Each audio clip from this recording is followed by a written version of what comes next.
अस्सलामुअलैकुम वरहमतुल्लाहि वबरकातुहू।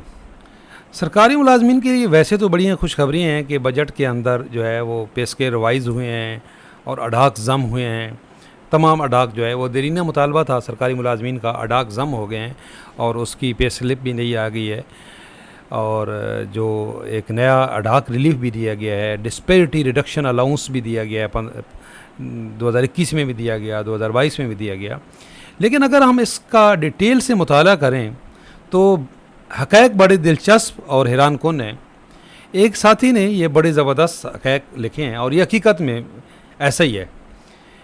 जो सरकारी मुलाजमीन के साथ हुआ है उसको अगर हम गौर से देखें तो आपकी आंखें खुली की खुली रह जाएंगी। बड़ी डिटेल है जी।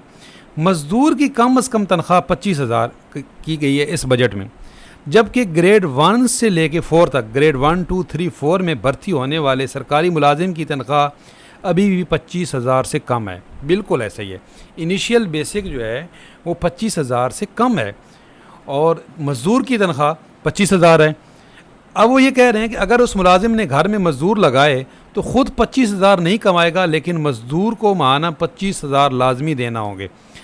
इसका मतलब ये हरगिज़ नहीं है, लिखने वाले का भी ये मतलब नहीं है कि आप मज़दूर की जो है मज़दूरी 25,000 से कम कर दो। बिल्कुल ऐसा मतलब नहीं है, ये गलत कोई ना समझे।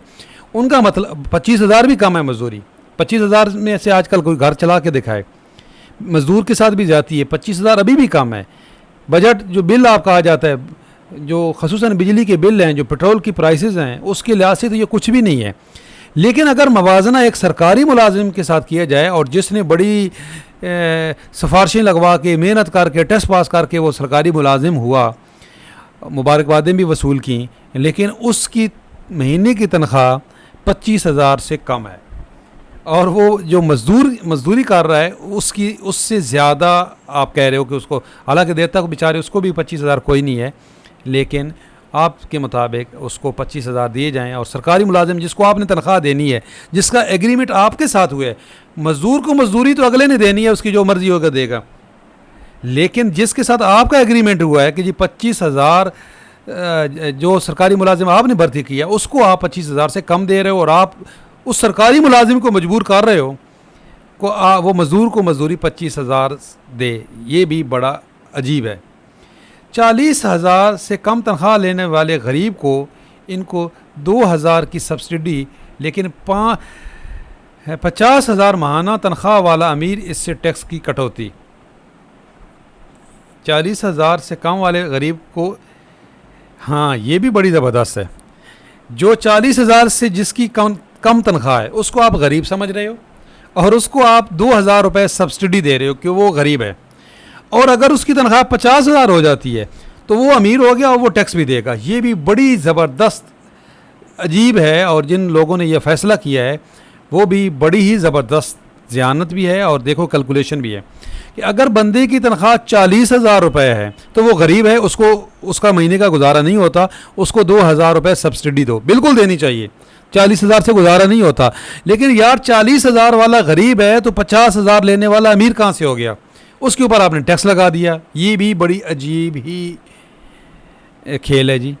उसके बाद अगला जो पॉइंट उन्होंने डिस्कस किया है, सरकारी मुलाजमीन जो हाजिर सर्विस हैं और तनख्वाह 50,000 से ज़्यादा है, रोज़ दफ्तर या फील्ड में ड्यूटी करते हैं, हज़ार मसाइल और ख़र्चे का सामना करते हैं।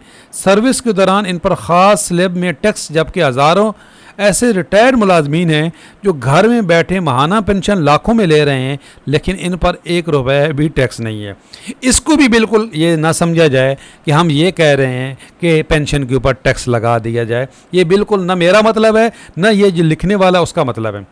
उसका मतलब ये है कि यार पेंशन के ऊपर जब टैक्स नहीं है और पेंशन बाज़ औक़ात लाखों से ज़्यादा है कुछ लोगों की, तो जो 50,000 तनख्वाह ले रहा है सरकारी मुलाजिम, उसका तो आने जाने का खर्चा भी है, तो वो तो खर्चा ज़्यादा कर रहा है। 50,000 तनख्वाह, उसकी लमसम तनख्वाह के ऊपर आप टैक्स लगा रहे हो, बेसिक पे नहीं लगा रहे हो, आप ग्रॉस सैलरी पे लगा रहे हो, जिसमें उसके कन्वेंस भी शामिल है, हाउस रेंट भी शामिल है, मेडिकल अलाउंस भी शामिल है, ग्रॉस सैलरी पे आप टैक्स लगा रहे हो।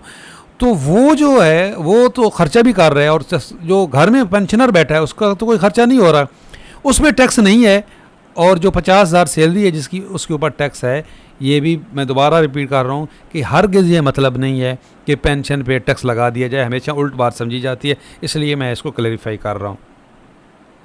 चौथा पॉइंट है जी, एमफिल और पीएचडी अलाउंस 2016 से अभी तक वही, बंदे ने पीएचडी की हुई है, एमफिल किया हुआ है, वही 25,000 से 5,000 और 10,000 बेसिक बढ़ गई, लेकिन ये अभी तक वही पुराने रेट।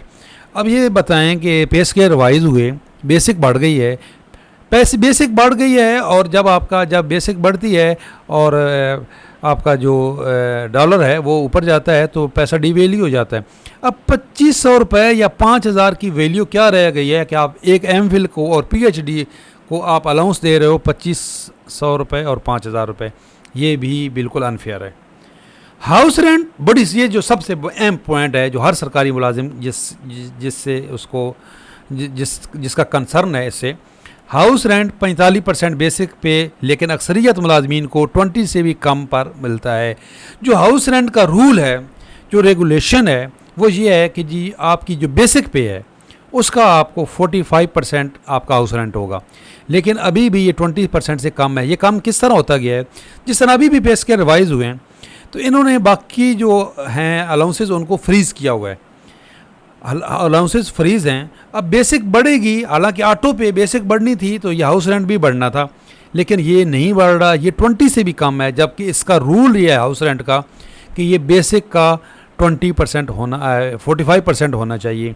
ये भी रिक्वेस्ट है कि जी इसको भी कंसिडर किया जाए, और इसको जिस तरह रेंटल सेलिंग बढ़ती है इसको भी हायरिंग हर मुलाजिम नहीं लेता, तो हाउस रेंट तो लाजमी बढ़ना चाहिए। इसमें मेरी कल भी वीडियो आई है, बाजवा साहब इस पर बड़ा जो है वो काम कर रहे हैं, और जो पे एंड पेंशन कमीशन की सिफारशात हैं वो भी यही हैं कि हाउस रेंट, मेडिकल और कन्वेंस को 100% बढ़ाया जाए। अब कन्वेंस को 100% बढ़ाने का वादा करके गवर्नमेंट मुकर गई है। अब ये सरकारी मुलाजमीन का ये इम्तिहान है कि ये एका करके अपने इन मुतालबात को कैसे मनवाते हैं। होप बेस्ट जो आपकी जो वो रहमान बाजवा साहब हैं और उनके साथी हैं, वो उन्होंने अपना शब रोज़ एक किया हुआ है। आप सिर्फ थोड़ा सा ये आपसे रिक्वेस्ट होती है कि आप ये शेयर कर दिया करें, हमारी बात भी, हम उनकी बात आप तक पहुंचाते हैं तो आप आगे शेयर कर दिया करें ताकि ये मैसेज आगे फैले। छठा पॉइंट है जी, हर सरकारी मुलाजिम हुकूमत की तरफ से आवाम की खिदमत और सहूलत के लिए भर्ती होता है, और आवाम को यही खिदमत और सहूलत बर वक्त देने पर सरकारी मुलाजिम को सहूलियात, अलाउंसेस और आसानियाँ दी जाती हैं। हुकूमत इन अलाउंसेस का नाम सहूलत अलाउंस, खिदमत अलाउंस, परफॉर्मेंस अलाउंस रख लेती है, लेकिन अलाउंस का नाम रखा गया है एग्जेक्टिव अलाउंस। मैंने वो सब लोग जो काम करने और लाइम अमल बनाने पर ताकत रखते हैं, आवाम को सहूलत पहुँचाते हैं या इनकी खिदमत करते हैं या नहीं, ये मैंने नहीं रखता। ये भी बड़ी ज़बरदस्त एग्जेक्टिव अलाउंस आप जो है उनको दे रहे हो जो अफसराने वाला हैं, तो जो छोटा मुलाजिम है जो खिदमत कर रहा है उसको भी इसको कंसिडर किया जाए। ये देखें पूरी डिटेल उन्होंने नीचे शेयर की है। ये बड़ा ज़बरदस्त मुवाज़ना था आपकी आंखें खोलने के लिए। अगर आपके लिए ये हेल्पफुल हुई हो तो लाइक करें, शेयर करें। अल्लाह हाफ़िज़।